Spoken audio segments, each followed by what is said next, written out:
네, 여러분 265페이지 개인적 공권을 보도록 하겠습니다. 여러분 좀 생뚱맞죠? 개인적 공권. 와, 도대체 뭔 얘기를 하려고 그러죠? 여러분, 우리 행정법이라는 것이 이런 것이거든요. 뭐냐면 행정법이, 그러니까 법학은 역사가 엄청 오래됐죠. 법학은 저 그리스 아테네까지 올라가는 거죠. 그러나 행정법학은 끼케야 19세기입니다. 19세기 20세기에 발전한 것이 행정법학입니다. 그래서 행정법학은 일단의 법학자들이 나타나서 발명해낸 거예요. 발명해낸 거 새로. 어떻게? 그 전에는 국가의 행위에 대해서는 국민들이 다투지를 못했어요. 그래서 국가가 국민들한테 맘대로 그냥 권리를 침해하고, 권리를 침해한 다음에 국가 스스로 그냥 뭐 보상을 좀 해줘. 그럼 그냥 받는 것이고, 보상 안 해주면 못 받는 것이고, 이게 그냥 국가와 국민과의 관계였어요. 거기서 일정한 법학자들이 나타나서, 아니 국가가 국민을 그렇게 마음대로 하면 안 된다. 국가도 일정한 원칙에 입각해서 국민을 대해야 되는 것이고, 그 일정한 원칙을 위배하면 위법한 것이 돼서 국민도 소송을 통해서 사법 구제를 받아야 된다라고 주장하는 것이 이 행정법학자들이 나타나서 이 행정법을 만든 것입니다. 그래서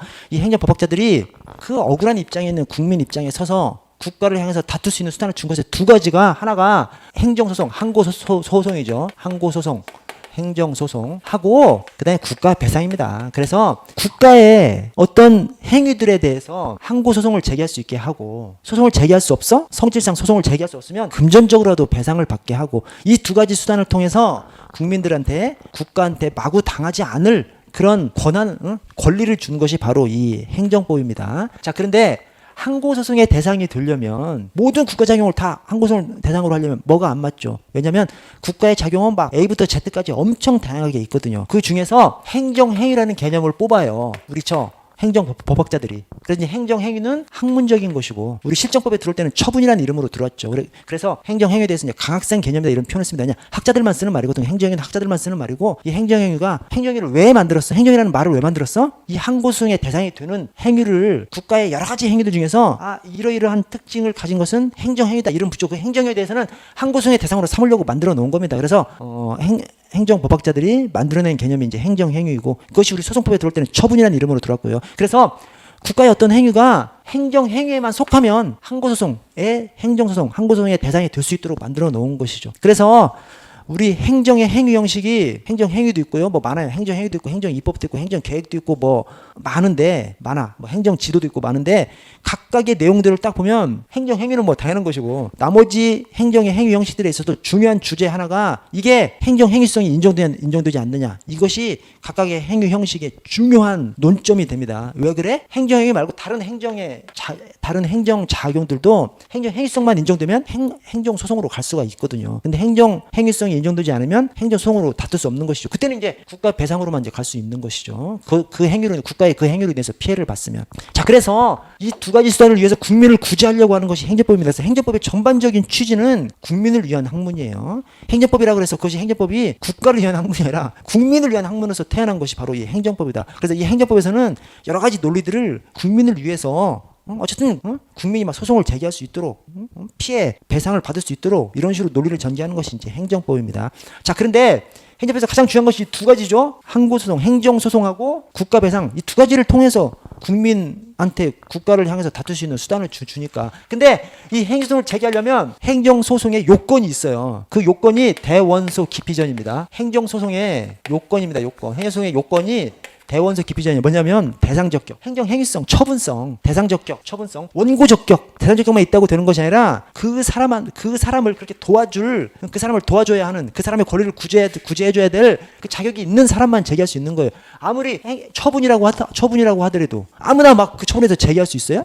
처분을 당한 사람도 있고, 그 옆집 사람도 있고, 옆집 사람도 있는데 아무나 다 그냥 처분해서 제기할 수 있어요? 아니지 않습니까? 기본적으로 처분의 상대방, 처분의 옆집에 사는 사람은, 처분을 받은 사람이 옆집에 사는 사람은 밀접하게 관련이 있는 사람, 그 처분으로 인해서 피해를 볼 사람, 그런 사람들만 제기할 수 있게끔 해야겠죠. 그것이 바로 원고 적격입니다. 소의 이익이 있어야 돼요. 소의 이익. 이 소송을 통해서 권리를 구제받을 가능성이 있어야 되고요. 그다음에 기는 제소 기간 내에 이 피고가 행정청이죠. 원래 소송의 상대방은 권리 주체인데, 그래서 국가배상은 소송의 상대방이 대한민국입니다. 피고가. 원고는 이제 피해를 본 국민이고, 피고는 대한민국이에요. 그런데 행정처분이, 행정행위에 대한 처분에 대한 소송만 국가는 너무 멀어. 처분이 처분청, 행정청의 이름으로 처분을 했잖아요. 시도 경찰청장 이름으로 면허 취소 처분, 경찰서장 이름으로 면허 정지 처분. 거기에 처분장에 적혀 있는 그 사람을 상대로 할 수 있게끔 해놓은 것이 바로 이 행정소송, 항고소송입니다. 그래서 이 피고가 행정청이 되는 것이죠.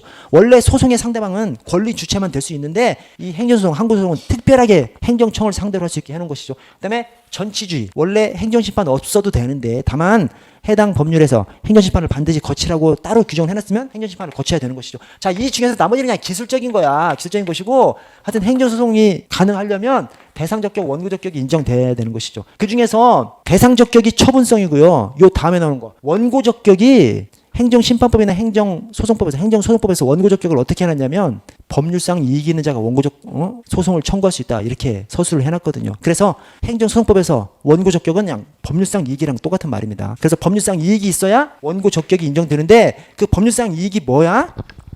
지금 재판청구권을 말하죠.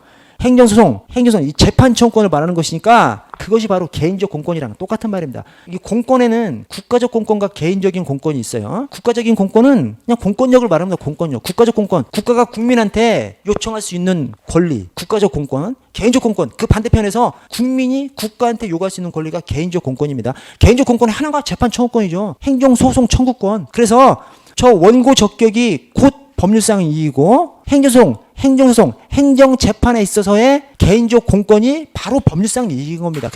그래서 행정소송에 있어서는 원고 적격, 법률상 이익, 개인적 공권 그냥 비슷한 개념이라고 이렇게 보시면 됩니다. 그래서 여기 개인적 공권이라고 하는 타이틀을 보는 겁니다. 그러니까 행정법에서 가장 중요한 것이 행정소송하고 국가배상인데 행정법학자들이 이렇게 발명품을 만들어냈다니까요. 국민을 위해서 국민이 국가한테 마냥 당하지만 말고 국가를 향해서 국민이 다툴 수 있는 수단을 줬어요. 가장 크게 두 가지. 어떤 거? 행정소송하고 국가배상하고. 근데 행정소송을 제기하려면 대원소 기피전이 인정돼야 돼. 근데 대원소 기피전 나머지는 그냥 좀 짜질 구레한 것들이고 대상적격, 원고적격이 엄청 중요하거든요. 그래서 대상적격, 원고적격 두 가지를 따로 보고 넘어가자는 겁니다. 그래서 행정법의 중요한 내용이니까. 그래서 먼저 개인적 공권이 나온 것이 이게 원고적격 논의랑 똑같은 거예요. 왜? 원고적격이 있으면 행정소송을 제기할 수 있기 때문에 재판 청구권이 인정되는 것이 행정소송 청구권이 인정되는 것이죠. 개인적인 공권, 국가를 향해서 뭘 해달라고 할 수 있는 권리예요? 재판 청구권도 개인적 공권이지. 그래서 개인적 공권, 원고 적격, 그 다음에 원고 적격을 준용하고 있는 행정소송법에서 법률상 이익이 있는 자가 법률상 이익, 개인적 공권, 원고 적격, 법률상 이익 다 그냥 비슷한 말이라고 생각하시면 됩니다. 그래서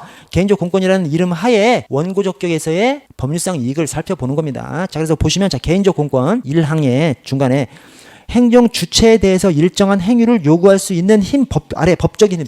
행정 주체에게 일정한 요구를 할 수 있는 법적인 힘이 개인적 공권이라고 합니다. 그 안에 2항에 보시면 행정 주체가 국가가 국민에 대해서 일정한 요구를 할 수 있는 권리를 국가적 공권이라고 한다면 개인적 공권은 그 반대편에서 국민이 국가에 대해서 요구할 수 있는 권리를 개인적 공권이라고 합니다. 이 원고 적격은 행정소송을 청구할 수 있는 원고 적격이기 때문에 국가를 향해서 재판을 청구할 수 있는 권리지 않습니까? 그러니까 행정소송에 있어서의 개인적 공권이 바로 이 행정소송 청구권, 원고 적격이 되는 것이죠. 그래서 행정소송법은 12조 원고 적격에서 취소소송은 처분 등의 취소를 구할 법률상 이익이 있는 자가 제기할 수 있다고 해놨어요. 그래서 행정소송법에서의 공권 논의는 주로 이 법률상 이익 개념을 중심으로 논의되고 있습니다.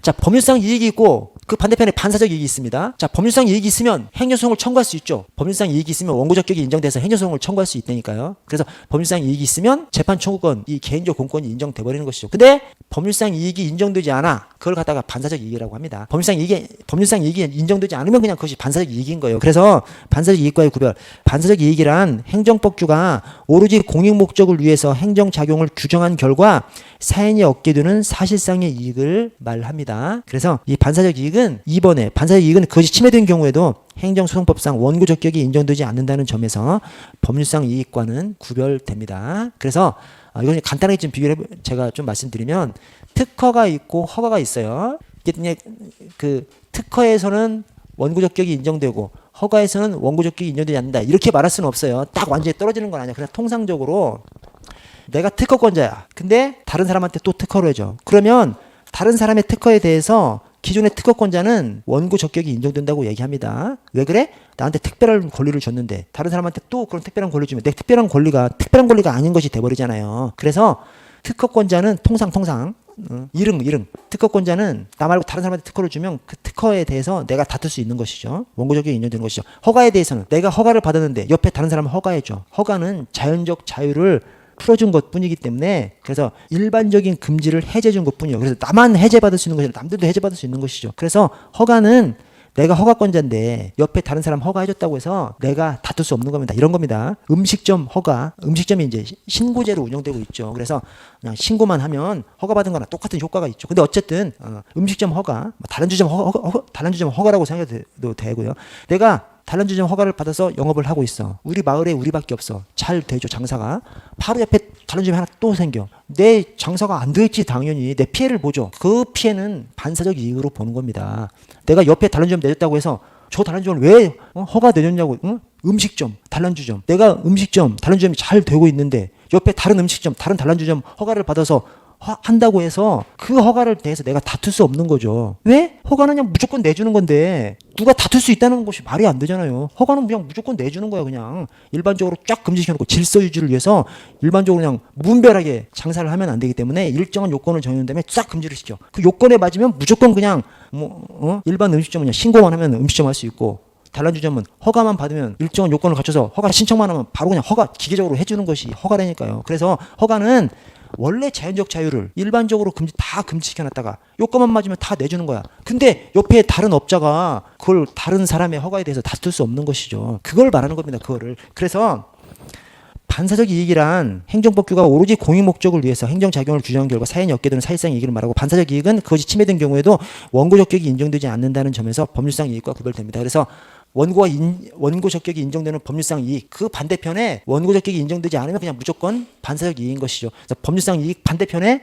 법률상 이익 반대말이 반사적 이익이다 이렇게 생각하시면 되고, 자 그렇게 이 공권의 성립 요소 이것이 왜 났냐면 이게 아까 그 원고 적격하고 똑같아요. 원고 적격이 인정되려면 법률상 이익이 인정돼야 되지 않습니까? 법률상 이익이 인정돼야 이 재판 청구권, 행정소송 청구권이 인정되죠. 행정소송 청구권 자체가 개인적 공권이기 때문에 개인적 공권으로서 원고 적격이 인정되려면 이 공권 성립의 요소가 인정돼야 돼요. 오케이? 그래서 이 공권 성립의 3요소가 독일의 뷸러 교수가 얘기했습니다. 여러분 법체행정의 원리에 법체행정 원칙은 누가 얘기했어? 오토마이어가 얘기했어요. 거기 보시면 제가 언급은 안 했지만 옆에 써 있습니다. 오토마이어가 독일 행정법의 아버지라 그래가지고 이 법체행정의 원칙을 얘기한 사람이라면 이 뷸러 교수는 공권 성립의 3요소를 얘기했고요. 자, 공권 성립의 3요소가 강행법규에 의한 행정청의 의무가 인정돼야 되는 것이죠. 내가 뭘 해달라고 할 때 뭘 해줘야 할 행정청의 의무가 인정돼야 되는 거예요. 그 다음에 사익보호성, 어떤 행정법규가 그냥 공익만 위하는 것이면 또는 다른 사람의 이익만 위하는 것이면 나하고는 상관이 없는 것이죠. 근데 그 행정법규가 나의 이익도 인정하려고 나의 이익을 위해서도 존재해. 그때 내가 어떤 권리를 갖는 것이죠. 그래서 행정청 입장에서는 해줄 의무가 있어야 되고 내 입장에서는 법률에서 나의 이익을 위하는 것이라는 것을 인정할 수 있어야 내가 재판 청구권을 가지는 거죠. 세 번째, 이익관찰 의사력. 이 재판 청구 가능성은 오늘날에는 무의미하다고 생각합니다. 왜냐하면 이것은 옛날에 이 행정재판이 일정한 영역에만 인정해 줄 때 그래서 그것을 이렇게 모든 영역에서 그냥 무조건 가는 것이 개괄주의라고 얘기하거든요. 개괄주의 반대말이 있는데 갑자기 생각이 안 나네. 어쨌든 오늘날은 그냥 개별 분야를 정하지 않고 모든 영역에서 원고 적격만 인정되면 그냥 가능하거든요. 대상 적격, 원고 적격만 인정되면 그냥 가능하고 분야를 가리지 않기 때문에 오늘날 이 재판 청구 가능성 이것은 그냥 이 공권 성립의 요소가 아니라고 봅니다. 그래서 최초 뷸러 교수가 얘기할 때는 공권이 성립하려면 이 재판 청구권이 성립하려면 세 가지 요소가 있어야 되는데 오늘날에는 이 이익관찰 의사력 또는 재판 청구 가능성 이것은 공권 성립의 요소가 아니라고 보고요. 위에 두 가지만 공권 성립의 요소가 되는 것이죠. 그래서 강행법 규한 행정청의 의무, 행정청이 개인한테 뭔가를 해줄 의무가 인정돼야 되는 것이고 또 개인의 입장에서는 지금 재판 청구하려고 하는 그 개인의 입장에서는 관련 법률, 해당 법률, 관련 법률 다 합쳐서 나의 이익도 보호해준다는 것을 인정할 수 있어야 이 원고 적격 법률상 이익을 인정할 수 있다는 겁니다. 여러분 좀 말이 좀 어려운데 이 정도 보고 넘어가세요. 여기서 직접적으로 이게 나오진 않는데 좀 이해를 해야 돼서 자 넘어가시면 자 개인적 공권의 특성을 보시면 먼저 이전성이 제한되는 경우가 있습니다. 일반적인 사건은 맘대로 양도할 수 있고 맘대로 넘길 수 있잖아요. 뭐 팔 수도 있고 그냥 공짜로 넘길 수도 있고. 그런데 이 개인적 공권은 국가를 상대로 하는 것이기 때문에 이전성이 제한되는 경우가 있습니다. 그래서 자, 이전성의 제한, 공권은 공익적 견지에서 부여된 것으로 통상 일신 전속성을 가짐으로 상속, 양도, 압류 등의 이전성이 부여되는 경우가 많습니다. 그래서 생명, 신체 침해로 인한 국가배상권, 양도, 압류가 금지되어 있고요. 공무원 연금 청구권 아예 그냥 양도, 압류가 금지되어 있고요. 뒤에 다만 손실보상 청구권, 또 국가배상 청구권이라고 하더라도 재산권 침해에 대한 국가배상 청구권은 양도, 압류할 수 있고요.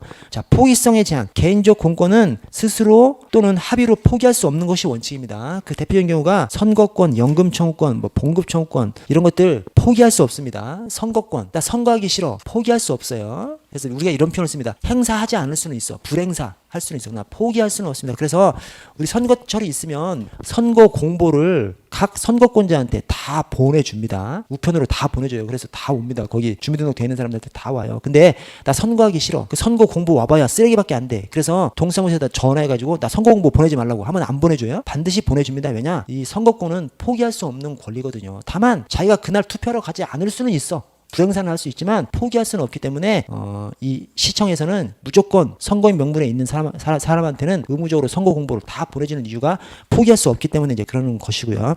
자, 비대체성, 일신 전속성을 가지기 때문에 대행이나 유임이 제한되는 경우가 많고요. 선거권, 자, 권리보호의 특수성, 사건이 침해되면 민법에 따라서 재판을 하는데 이 공권이 침해되면 행정쟁송의 대상으로 특별히 행정법학자들이 발명해낸 이 행정쟁송의 수단을 써서 구제를 받을 수가 있습니다. 자, 아래 헌법상 기본권과 개인적 공권을 보시면 헌법 규정에서 직접적으로 개인적 공권이 성립하는 경우, 공권은 국가를 향하는 권리이기 때문에, 국가를 향하는 권리가 이제 공권이기 때문에 아래 주로 자유권적 기본권은 우리 자유권을 주로 침해하는 것이 국가이기 때문에 국가를 향한 자유권적 기본권은 헌법에서 직접적으로 개인적 공권이 성립한다고 이제 그렇게 보고, 대신 2번에 헌법 규정에서 직접적으로 개인적 공권이 성립하지 않는 경우, 국가를 향하는 권리 중에서는 국가로부터 침해를 받지 않는 자유권적 기본권도 있지만 국가를 통해서 실현되는 이 사유권적 기본권이 있죠. 뭐 생존권적 기본권 뭐 등등 해서 그런 것들은 헌법 규정에서 직접적으로 개인적 공권이 성립하지 않고 그것을 구체화하는 법률을 거쳐야만 개인적 공권이 성립한다고 그렇게 봅니다. 아래 당구장 표시에 개인적 공권은 조리에 의해서도 성립될 수 있다. 그래서 그 유명한 이제 이 검사 임용 거부 처분 취소 소송 사건에서 검사 임용 신청이 법령상 명문의 규정이 없다고 하더라도 조리상 응답을 받을 권리가 있다라고 이제 대법원에서 판시한 것이 있거든요. 조리상 응답을 받을 권리가 있다. 이 응답을 누구한테 받아? 국가로부터 받는 거거든요. 너 검사 됐어 안 됐어? 그 답변은 해줘야 된다는 거예요. 그래서 그 당시에 이게 오래전 일인데 그 당시에 검사를 임용하는 법령 규정이 없었던 거예요. 그냥 사법연수원에서 졸업하는 사람들 중에서 신청 받아가지고 해준 거예요. 신청을 했는데 나 됐는지 안 됐는지도 발표를 안 해주는 거야. 물론 된 사람만 발표했으니까 너는 안 된 것이 분명하지만 응답도 해주지 않았어요. 거기다 대서 되지 않은 사람이 검사 임용 거부 처분 취소소송 사건을 제기했거든요. 거기서 이 판사가 한 말이 법령상 명문의 규정이 없다고 하더라도 조리상 응답을 받을 권리가 있다. 이 조리상 응답 누가 해줘야 돼? 국가가. 그래서 개인의 공권이 조리상 응답을 받을 권리, 조리를 통해서도 개인적 공권이 성립할 수 있는 것이죠. 그렇게 이제 봤습니다. 자, 오른쪽 이 개인적 공권이나 이 법률상 보익이 확대화될까요? 줄어들까요? 당연히 확대되겠죠. 이 행정법은 계속 발전해나가고 있습니다. 어떤 측면에서 발전해나가? 국민을 위해서 계속 국민이 국가를 향해서 어떤 소송을 제기할 수 있는 어떤 구제받을 수 있는 이런 방안들을 계속 확대시켜 가는 것이 행정법입니다. 자, 그런데 그 행정법에서 개인적 공권, 행정법은 국민을 위한 학문이기 때문에 행정법 안에서 개인적 공권은 계속 확대해 나가요. 이게 민주주의의 발전이랑 똑같죠. 민주주의 발전 과정이랑 행정법에서 개인적 공권이 확대되는 거랑 똑같은 방향에 있는 것이죠. 자, 그런데 실질적 법치국가에서 그때 개인적 공권이 대폭적으로 확대되고 있다. 그 개인적 공권이 확대되고 있는 두 가지 영역이 있습니다. 그 두 가지 영역이 자, 아래 제3자의 이익에도 통상적으로 당사자는 그 처분의 상대방 공권을 가지고 있지. 당연히 어떤 침익적 처분을 해. 침익적 처분의 상대방은 당연히 다툴 수 있죠. 그래서 침익적 처분의 상대방에 대해서는 뭐 원고 적격이 있느냐 없느냐 따지질 않아. 대신 제3자. 왜냐? 어떤 처분을 하면 그 처분이 이제 침익적 처분이 될 수도 있고 수익적 처분이 될 수도 있는데 제3자한테도 영향을 미치는 경우가 있죠. 대부분 처분들은 다 제3자한테 영향을 미치죠. 그러나 그 제3자한테 미치는 영향이 적으냐 많으냐 그런 차이죠. 그래서 그 제3자한테 미칠 영향이 크면 제3자도 다른 사람한테 행한 처분에 대해서 다툴 수 있게 해줘야 되지 않습니까? 그래서 제3자에 대한 처분에 대해 제3자의 원고 적격이 확대해 나가는 방향으로 발전해 나가고 있고요. 그 다음에 그 아래 재량행위 영역에서 재량행위라는 것은 여러분 아까 개인적 공권이라는 것이 성립하려면 강행법 규현 행정청의 의무가 있어야 되지 않습니까? 행정청의 의무가 뭐예요? 기속행위는 행정청의 의무가 있지 않습니까? 기속행위 행정청이 해줘야만 해. 그 행정의 의무인 거예요. 그러니까 기속행위에는 기본적으로 이 강행법 규현 행정청의 의무가 있는 거죠. 재량행위에는 해줘야 할 의무는 없잖아요. 그래서 옛날에는 재량행위에는 공권이 성립하지 않는다고 봤어요. 재량행위에는 소송으로 다툴 수가 없었던 거였죠. 그러다가 요즘은 뭐라 그래? 재량행위 여기에 있어서도 무하자 재량행사 청구권. 재량이 그냥 행정 마음대로 하라는 행위가 아니라 하자 없는 재량권을 행사할 의무가 있다는 거예요. 행정청에.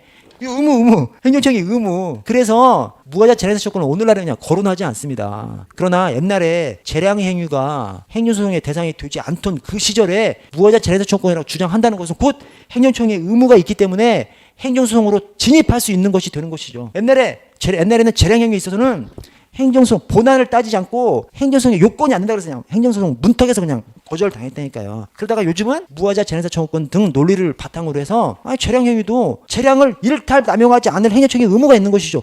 재량을 일탈 남용하지 않은 행정청의 의무로서 아까 공권성의 3요소, 2요소에서 행정청의 의무가 인정되는 거야. 그러면 나머지 하나 사익보호성 해당 법률이나 관련 법률을 종합적으로 검토해 봤을 때 해당 법률이나 관련 법률이 지금 원고, 소송을 제기하려고 하는 이 원고의 이익도 보호해 주려고 하는 측면이 조금이라도 인정되면 행정소송 청구할 수 있는 것이 돼버리는 것이죠. 그래서 오늘날에는 재량행위에 있어서도 재량을 일탈 남용하지 않을 의무가 있다고 봐서 행정소송의 관문을 그냥 통과시켜줘 버린다니까요. 그 과정에 혁혁한 공을 세운 것이 무하자 재량행사 청구권이나 행정개입 청구권이나 이런 논의들이 공을 세운 것이죠. 그래서 그런 논의들을 통해서 행정소송의 대상을 행정소송을 할 수 있는 그 원고 적격의 범위를 확 넓혀 놓은 것이 바로 행정법학자들입니다. 그래서 개인적 공권을 확대하는 것이 제3자 이웃들 그 다음에 재량행위 영역에서 그 두 가지 영역에서 원고 적격 이 개인적 공권이 확 폭발적으로 늘어났습니다. 그래서 그런 것들을 한번 보시면 먼저 제3자 관련해서 경원자 관계, 경업자 관계, 그 다음에 인근 주민소송 이런 데 다 제3자의 원고 적격을 얘기하는 겁니다.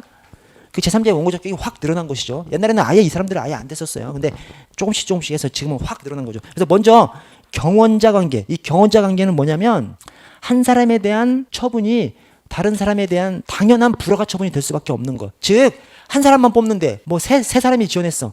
그러면 선발된 그 한 사람 제면 나머지 두 사람은 반드시 떨어지는 것이 되지 않습니까? 그런 때를 바로 이 경원자 관계라고 합니다. 이 경원자 관계에서는 그냥 인정해 줍니다. 원고 적격 인정해 줘 버립니다. 그래서 경원자 관계란 그때 서로 경쟁 관계에 있어서 일방에 대한 인허가가 타방에 대한 불인가 불허가로 귀결될 수밖에 없는 경제적인 관계를 경원자 관계라고 합니다. 자, 이 항의 끝에 특별한 사정이 없는 한 그 타방의 이익, 즉 선정되지 않은 타방의 이익을 법률상 이익으로 봐서 원고 적격을 인정합니다. 그래서 예컨대 저 이동통신 허가를 해준다고 신청을 받아. 3개만 해줘. 근데 그때 업체 엄청 많이 신청했죠. 한 10개 이상 신청했죠. 그렇지 않습니까? 3개만 됐어. 나머지 7개. 그 허가, 특허죠.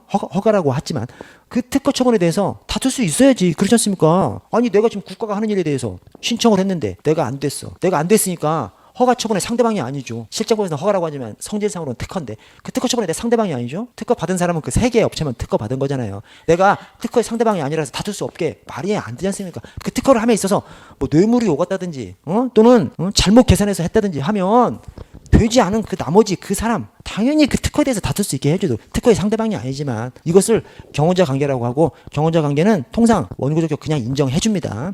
자, 경업자 관계는 동종업종이에요. 동종업종 또는 기존업자. 동종업종 또는 기존업자. 내가 주유소를 하고 있는데 옆에 주유소가 또 생겨. 이런 것을 말합니다. 처분의 상대방은 옆에 주유소죠. 내가 처분의 상대방이 아닌데 그 옆에 주유소 허가 받은 것에 대해서 내가 그 허가를 따져서 취소해달라고 할 수 있느냐 없느냐 이걸 말하는 겁니다. 자, 이 경업자 관계에서는 의에 1번의 끝에 기존 업자가 신규 업자의 특허, 허가 등에 대해서 다투려고 하는 경우 이 항에 일반적으로 특허인 경우에는 관련 법규가 기존 업자의 경상 이익을 보호하고 있는 것으로 해석될 가능성이 크므로 원고 적격이 인정될 가능성이 높고 허가인 경우에는 반사적 이익으로 해석될 가능성이 큽니다. 대신 이게 딱 그냥 맞아떨어지는 것은 아니에요. 통상적으로 특허는 특별한 권리를 부여했는데 옆에 다른 것이 생겨. 그러면 안 되지 않습니까? 그것은 내가 특허를 받을 때에는 법률에서 나의 이익도 보장하고 있는 것이죠. 그러나 허가는 일반적으로 그냥 허가해 준 것이 뿐이야. 그래서 다른 사람의 허가에 대해서 내가 다툴 수 없는 것이죠. 우리 마을에서 나만 음식점 하고 있어. 장사가 잘 돼. 또 음식점이 생겼다고 해서 음식점 허가해 준 것을 옆에 있는 내가 다투기는 좀 어렵잖아요. 그것은 그냥 상식적으로 생각해봐도 네가 음식을 잘 만들어야지. 그렇지 않습니까? 그래서 통상적으로 특허는 동종업자, 기존 업자한테 지금 새로 내려진 특허에 대해서 다툴 수 있는 힘이 인정되는 경우가 많고 원고 적격이 대신 허가에 있어서는 새로 허가 내려졌다고 하더라도 기존 허가 업자가 다툴 수 있는 원고 적격이 인정되지 않는 것이 이제 통상적입니다. 그러나 항상 그런 것은 아니에요. 그래서 거기 법률상 이 원고 적격을 인정한 경우가 하고 인정하지 않은 경우를 보시면 거기 1번하고 2번이 허가예요. 그러니까 3번, 4번은 특허입니다. 3번, 4번 특허. 3번 자동차 운송 허가라고 표현하지만 이거 특허입니다. 특허. 그리고 4번에 또 뭐 시외버스를 시내버스로 전환을 허용하는 시외버스 운송사업 계획 변경 허가 허가라고 쓰지만 이게 특허입니다. 특허. 그래서 3번 4번 우리 저 같은 운송업 버스 운송업 그다음에 개인 택시 이거 특허입니다. 특허. 어쨌든 3번 4번 특허라서 원고 적격이 인정돼요. 1번 2번은 허가입니다. 허가인데 갈수록 원고 적격을 인정해주는 방향으로 간다. 그래서 허가에 있어서도 원고 적격을 인정해주는 경우가 많이 있다니까요. 그래서 1번 2번은 뭐냐면 자 기존 주요 업자가 거리 제한 규정으로 인해서 얻는 경제적이 그냥 주요소 허가가 아니라 옛날에 거리 제한 규정이 있었고 지금은 거리 제한 규정이 없어져 버렸어요. 옛날에 거리 제한 규정이 있을 때 여러분들이 생각해도 거리 제한 규정이 있으면 그 거리 제한 규정이 그냥 우리 질서 유지하기 위한 것만 뿐일까요? 아니죠. 거리 제한 규정이 있다는 것은 기존의 주요소를 하고 있는 사람에 대해서 일정한 이익을 보장하려고 하는 측면이 있지 않습니까? 그래서 아까 공권 성립의 요소 중에서 사익 보호성이 인정돼 버리는 것이죠. 그래서 거리 제한 규정이 있을 때 허가라고 하더라도 원고 적격이 인정되는 거예요. 이번 담배 소매업자도 마찬가지입니다. 담배 소매업자는 지금도 거리 제한 규정이 있거든요. 그래서 뭐 100m 이내인가 이렇게 돼 있는데 내 담배 판매업소 내 담배 소매업소보도 하고 100m 안에 누가 담배 소매업 허가를 받아. 그러면 허가지만 내가 다른 사람의 그 담배 소매업 허가에 대해서 취소해달라고 소송을 걸 수가 있다는 겁니다. 그래서 이렇게 거리 제한 규정이 있을 때는 허가라 하더라도 원고 적격이 인정됐고요. 자, 아래 법률상 이익이 부정된 것은 다 허가입니다. 허가 사항들 중에서 일반적으로 다 이렇게 법률상 이익이 부정돼서 원고 적격이 인정되지 않아요. 다음 페이지로 넘어가시면 인근 주민소송 어떤 허가에 대해서 인근 주민들이 영향을 받죠. 연탄공장 허가를 받으면 인근 주민은 더러워지죠. 그렇죠. 그래서 연탄공장 허가에 어떤 문제가 있으면 연탄공장 허가의 상대방이 아니잖아. 이웃 주민들이. 그러나 일정한 경우에는 원고는 나한테 한 처분도 아닌데도 불구하고 내가 그 허가 처분에 대해서 취소해달라고 재판을 걸 수 있는 원고 적격이 인정된다는 것이죠. 그래서 자, 의의를 보시면 인근 주민 소송이란 특정인에 대한 수익적 처분이 인근 주민에게는 불이익을 초래하는 경우, 불이익을 받는 인근 주민이 법률상 이익이 침해됐음을 이유로 소송을 걸 수 있는 경우를 소송을 거는 경우를 인근 주민 소송이라고 합니다. 이것을 뭐 주민 소송이라고도 하고 인인 소송, 인근에 있는 사람들의 소송, 인인 소송, 뭐 인근 주민 소송, 주민 소송이라는 표현으로 쓰고요. 자, 2항의 둘째 줄에 굵은 표시. 오늘날에는 인근 주민의 법률상 이익을 인정하는 경우가 차츰 늘어나고 있습니다. 점차적으로 국민들의 이제 소송 청구권, 행정소송 청구권을 갈수록 더 많이 인정해 주는 것이죠. 자, 그래서 거기 법률상 이익을 인정해 준 경우하고 인정해 주지 않은 경우를 보시면 1번에 건축법 등을 위반해서 연탄공장 건축 허가를 내줬어. 인근 주민이 다툴 수 있어야 할까요? 없어야 될까요? 연탄공장 들어오면 엄청 더러운데 그것이 불법적으로 위법적으로 허가가 내렸어. 그러면 인근 주민이 그 허가 처분에 직접 상대방이 아님에도 불구하고 소송을 걸 수 있다는 겁니다. 그래서 그 옆에다가 더러워서 이렇게 좀 적어놓으세요. 더러우니까 견디기 힘든 거지 인근 주민이. 그렇죠? 그러니까 인정해 준 겁니다. 자, 2번에 원자로 시설 부지 사전 승인 처분에 대한 인근 주민의 이익. 여러분 옆 땅에 원자로 시설 부지 사전 승인 처분 내왔다고 생각해봐. 죽을 수도 있는 거 아니에요. 위험하니까. 극도로 위험하니까 인근 주민도 그게 제대로 된 처분인지 아닌지 따져볼 수 있도록 인근 주민한테. 그래서 위험해서 3항 LPG 충전소 설치가 똑같죠? 옆에 LPG 충전소 들어오면 LPG 충전소 터지면 나도 죽는 거 아니야. 그렇죠. 그래서 그 LPG 충전소 허가가 제대로 된 기준에 의해서 허가 난 것이 아니라면 옆에 인근 주민도 따져볼 수 있도록 재판부도. 그래서 그것도 역시 위험해서 2번도 위험해서 3번도 위험해서. 자, 4번 환경영향평가 대상 사업에 관한 변경 승인 및 허가 처분에 대한 환경영향평가 대상 지역 안의 주민들의 쾌적한 환경에서 생활을 엄청 직접적으로 관련이 있죠. 지금 환경영향평가 대상 사업이 있어. 그러면 일정한 환경을 지키려고 하는 구역이지 않습니까? 거기에서 변경 승인 또는 허가 처분이 있어. 그러면 그 변경이나 허가 처분에 의해서 인근 주민의 그 환경권이 확 침해될 수 있는 가능성이 있지 않습니까? 그래서 그 대상 지역 안에 있는 주민들의 그 안에 있는 주민들은 소송을 걸 수 있는 것이죠. 다른 업체 뭐 변경 허가나 변경 승인이나 허가 처분에 대해서 그 안에 있는 주민들은 다툴 수 있는 것이죠. 그래서 직접적이기 때문에 다툴 수 있게끔 해줬고요. 자, 법률상 이익을 부정한 경우가 1번에 상수원 보호구역 변경 처분에 대한 인근 주민의 이익. 상수원 보호구역인데 그걸 변경 처분을 해서 화장장을 만들 수 있게 해준 거예요. 화장장, 장례식장 비슷한 거지 않습니까? 화장할 수 있는 시설. 거기에 대해서 이것은 인근 주민 다툴 수 없다라고 얘기했습니다. 왜냐? 생각해보시면 상수원 보호구역이 누구를 위한 거야? 인근 주민을 위한 건 아니잖아요. 상수원 보호구역이 누구를 위한 거야? 서울 시민을 위한 거지. 서울로 가는 상수원이라고 하면. 그렇지 않습니까? 그 인근 주민들은 상수원 보호구역 정하는 거, 변경하는 거, 그것이 누구한테 영향을 미쳐? 서울 시민한테 영향을 미치는 것이지 인근 주민한테 직접적인 영향을 미치는 건 아니라고 본 것이죠. 논리적으로 맞잖아요. 상수원 보호구역 누구 때문에 상수원 보호구역으로 지정되면 여러 가지 개발 행위나 이런 것들이 안 되죠. 근데 일부를 그걸 바꿔가지고 이 화장장을 만들 수 있게끔 변경한 거예요. 근데 상수원 보호구역을 지정하는 것은 저 밑에서 서울시에서 그 상수원 내려오는 물을 먹는 서울 시민을 보호하기 위한 것이지 인근 주민은 상관이 없잖아요. 상수원 보호구역하고는. 그래서 상수원 보호구역 변경 처분에 대한 인근 주민의 이익은, 그러니까 상수원 보호구역을 바꿔서 화장장을 설립한다고 하더라도, 그걸 허가를 내줬다고 하더라도 인근 주민은 다툴 수 없다고 봤습니다.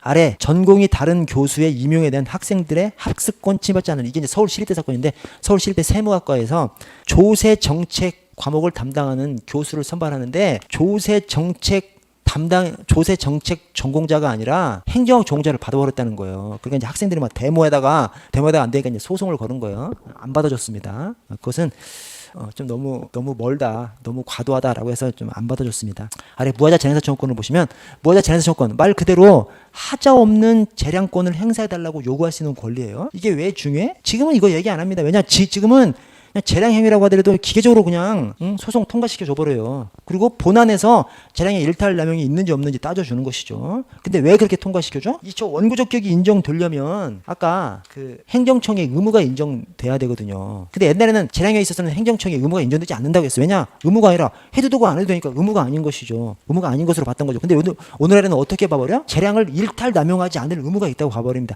재량을 일탈 남용하지 않을 의무가 바로 하자 없는 재량권을 행사할 의무인 것이죠. 그래서 재량을 일탈 남용하지 않을 의무, 그것이 어디서 왔어? 무하자 재량행사 청구권에서 온 것이죠. 그 논의의 시원점이. 그래서 무하자 재량행사 청구권, 하자 없는 재량권을 행사할 행정청의 의무를 얘기하는 것이 무하자 재량행사 청구권입니다. 그래서 무하자 재량행사 청구권 내용이 뭐야? 뭐 별 내용이 없고, 이 행정법 교과서들을 보면 무하자 재량행사 청구권 서술하는 것이 학자들마다 다 달라요. 엄청 달라요. 왜냐? 지금은 무하자 재량행사 청구권이 중요하지 않거든. 지금은 그냥 기계적으로 그냥 행정청한테 재량권을 일탈 남용하지 않을 의무가 있다고 봐서 공권 성립의 요소인 행정청의 의무를 그냥 인정해줘 버린다니까. 그래서 실제로는 저 원고 적격이 뭘 가지고 따지냐면 기속행위는 당연히 행정청한테 할 의무가 있는 것이고 재량행위는 재량을 일탈 남용하지 않을 의무가 있어 버리니까 사실상은 사익보호성만 인정되면 원고 적격이 그냥 통과돼 버린다니까요. 그래서 해당 법률이나 관련 법률을 종합적으로 해석할 때 그 지금 재판을 청구하려고 하는 그 사람의 이익도 보호하는 것으로 인정되면 원고 적격이 그냥 인정돼 버린다니까요. 근데 어쨌든 그렇게 인정되기까지의 큰 힘을 발휘한 것이, 영향을 미친 것이 무하자 재량행사 청구권이죠. 그래서 무하자 재량행사 청구권 의의를 보시면 행정청에 대해서 하자 없이 재량권을 행사해 줄 것을 요구할 수 있는 권리. 우리 국민한테 무하자 재량행사 청구권이 있다면 행정청한테는 하자 없이 재량을 행사할 의무가 있는 것이죠. 그렇죠. 그래서 공권 성립의 2요소 중에 하나인 행정청의 의무가 인정돼 버리는 것이 바로 이 무하자 재량행사 청구권의 논리입니다. 자, 2항에 재량행위 영역에만 인정되고 기속행위의 경우는 인정되지 않고요. 당연히 하자 없는 재량을 행사해 달라고 할 수 있는 권리니까 재량행위 영역에서만 얘기가 되는 것이고, 자, 독자성 인정 여부가 부정설이 있고 긍정설이 있습니다. 부정설, 인정할 필요, 그 뭔 의미가 있느냐. 어차피 지금 원고 적격은 그냥 통과돼 버리는데, 이렇게 얘기하는 것이고, 긍정설은 재량행위 영역에서 공권이 인정되지에 관한 해결책을 제시한다는 점, 추가로 사익보호성이 인정돼야만 이 원고 적격이 인정되기 때문에 이 무효자 재량행사 청구권을 인정한다 하더라도 원고 적격이 부당하게 넓어지는 것은 아니라는 점을 근거로 다수설은 무효자 재량행사 청구권을 근거로 원고 적격을 인정합니다. 즉 하여튼 다수설은 무효자 재량행사 청구권 그냥 인정해요. 인정하는데 학자들마다 무효자 재량행사 청구권 써놓은 거 보면 막 엄청 막 뭔 말인지도 모르게 막 써놨어요. 그러나 무효자 재량행사 청구권이 어떤 것에 의미가 있어? 이 원고 적격을 통과시켜주는 원고 적격 인정해주는 행정청의 의무를 인정하는데 혁혁한 공을 세우는 것이 무효자 재량행사 청구권입니다. 자, 성질을 보시면 형식적 권리성, 이게 뭔 말이냐면 특정 처분을 구하는 것이 아니라 특정 처분의 형성 과정에서 재량의 하자가 없도록 해달라고 하는 형식적 권리다. 즉 특정 처분을 해달라고 할 수 있는 것이 아니라 무효자 재량행사 청구권은 하자 없이 재량을 행사해달라고 하는 거잖아요. 그런 측면에서 특정 내용이 없는 그냥 형식적으로 재량을 일탈 남용하지만 마 그것을 요청할 수 있는 권리, 그런 측면에서 형식적인 권리라고 하고요. 대신 적극적 권리라고 합니다. 뭐냐면 단순히 위법한 처분을 배제하는 소극적 방어적 권리가 아니라 재량권을 행사하면서 일탈 남용하지 않는 재량권을 행사해줘. 그렇게 얘기하면 또 적극적인 권리가 되는 것이죠. 소극적으로 어떤 특정 처분을 해달라고 하는 것이 아니라 재량권을 행사함에 있어서 일탈 남용하지만 마. 그렇게 얘기하면 이제 형식적 권리가 되는 것이고, 또 재량권을 행사함에 있어서 적극적으로 일탈을 남용하지 않도록 노력해 라고 얘기하면 그 적극적인 권리로서 이제 볼 수가 있는 것이고요.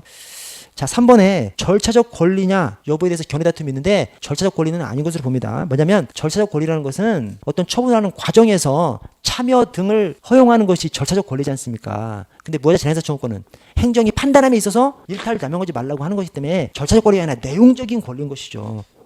재량권을 행사함에 있어서 일탈 남용하지 마라. 그러니까 뭐 절차적으로 참여시키고 이런 권리가 아니라 내용적인 권리라고 보는 것이, 옛날에는 이제 절차적 권리라고도 봤었어요. 근데 요즘에는 절차적 권리라고는 보지 않는 것이 일반적인 견해입니다.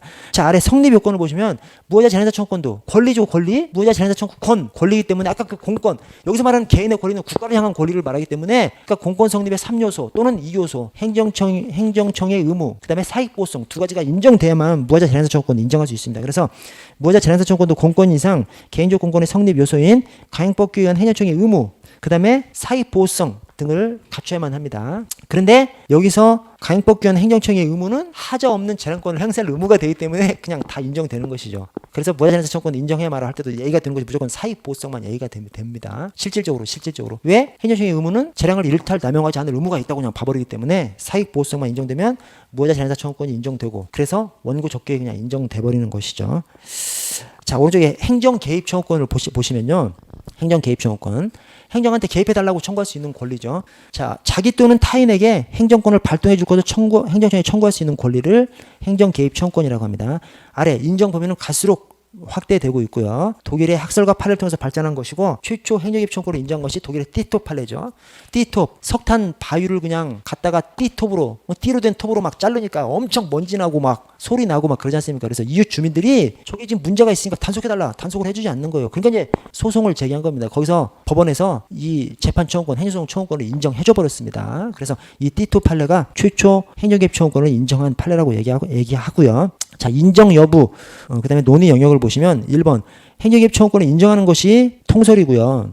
자, 행정개입 청구권은 기속행위와 재량행위 영역에서 모두 인정될 수 있습니다. 아까 무하자 재량행사 청구권은 하자 없는 재량권을 행사해달라고 청구할 수 있는 권리이기 때문에 당연히 말띠에서부터 그냥 재량행위만 인정되는 거잖아요. 무하자 재량행사 청구권은. 행정개입 청구권은 기속행위면 당연히 요구할 수 있는 것이죠. 행정청한테 하의한다라고 돼 있는데 하지 않고 있어. 그러면 해달라고 할 수 있는 것이죠. 재량행위 영역에서는 할 수도 있고 안 할 수도 있지만 그 재량행위 영역에서 재량이 0으로 축소돼. 그러면 다시 해달라고 할 수 있는 것이죠. 예컨대 순차차를 타고 한겨울에 순찰을 하고 있는데 술을 마신 사람이 길에서 쓰러져가지고 술에 취해가지고 자고 있어. 그 사람 가만 놔두면 30분 내로 죽잖아요. 그때 그 사람한테 추상적으로 행정한테, 경찰한테 도와달라고 요청할 수 있는 권한이 있어 없어요? 그런 때는 있다고 봅니다. 이때는. 왜냐, 평상시에 경찰한테 도와달라고 하는 것은 경찰이 도와줄 수도 있고 도와주지 않을 수도 있는 거죠. 보호조치 할 수 있다잖아요. 그래서 보호조치 할 수도 있고 안 할 수도 있는 것이죠. 그러나 그냥 가만 놔두면 30분 내로 죽을 상황인 그런 상황에까지 보호조치가 재량적인 것이 아닌 것이죠. 그때는 재량이 0으로 수축돼서 반드시 도와줘야만 되는 행정청한테 의무가 인정되는 것이죠. 그래서 이 행정개입 청구권은 기속행위에서도 인정되고 재량행위에서도 재량권이 0으로 수축되면 국가한테 도와달라, 뭐 이렇게 해달라라고 할 수 있는, 요구할 수 있는 권리가 인정되는 것이 행정개입 청구권입니다. 그래서 3번의 재량행위에서는 예외적으로 재량이 0으로 수축되는 경우에 특정한 처분을 해달라, 보호조치를 해달라 라고 요청할 수 있는 것이 이 행정개입 청구권입니다. 아래 판례를 보시면 무장공비와 격투를 벌이고 있는 상황에서 경찰관이 출동하지 않아서 주민이 사망했어요. 이게 68년 1.12 사태 때문에 68년 최규식 정종수 선배님, 그때 최규식 정종수 선배님은 이제 총 맞고 돌아가시고 현장에서 돌아가시고 무장공비들은 산으로 다 도망갔죠. 그래서 각자 이제 막 도망가면서 우리 민간인들 엄청 죽였습니다. 그때 바로 옆에 버스에다가 수류탄 던져가지고 버스 안에 있는 사람도 여러 사람이 죽고 도망가다가 어떤 집에 들어간 거야. 집에 들어가서 그 아들하고 싸워. 그러니까 어머니가 한 5분에서 10분 거리에 있는 파출소 가서 신고를 했어요. 근데 파출소에 그때 파출소 형도 있고 다 있었는데 가지를 않았어. 왜? 가면 내가 죽잖아. 그래서 경찰서에다가 연락을 해가지고 이 부대가 출동한 다음에 함께 한 거야. 1시간 지체된 거야. 1시간 지난 다음에 가니까 벌써 아들은 죽어 있고 무장공비는 도망가 있죠. 그때 이 사항이 막 언론에 내보낸 거예요. 그러니까 사실은 그때 경찰이 잘한 거죠. 왜냐? 무장공비 30여 명이 임진강을 건너와서 산에서 2, 3일을 잤거든요. 남욱군 형제가 발견했어. 내려오자마자 신고를 했어. 그다음에 저 중앙정보부 경찰 함께 갔더니 거기에 북한제 담배 꽁초가 있고 북한 신발 발자국 있고 하니까 부정공비가 진짜 넘었다는 걸 알았죠. 그다음에 경계선을 치는 거야. 근데 얘네들이 엄청 빨리 청와대에서 달려가니까 얘네들 통과한 다음에 군 방어선 치고 통과한 다음에 군 방어선 치고 군이 잘못한 것이죠. 군이 완전히 잘못한 거예요. 그나마 경찰이 청와대 왼쪽 위에 이 자문 검문소에서 종로 경찰서장 이 최유식 경무관님이랑 그 정종수 선배님이랑 해서 죽으면서 방어를 한 것이죠. 죽고 얘네들 그냥 산으로 막 도망쳐 버린 것이죠. 그러니까 사실은 군이 잘못한 것이고 경찰이 잘한 것인데 희생양이 필요하잖아. 그래서 언론에 막 그걸 내보내버린 거예요.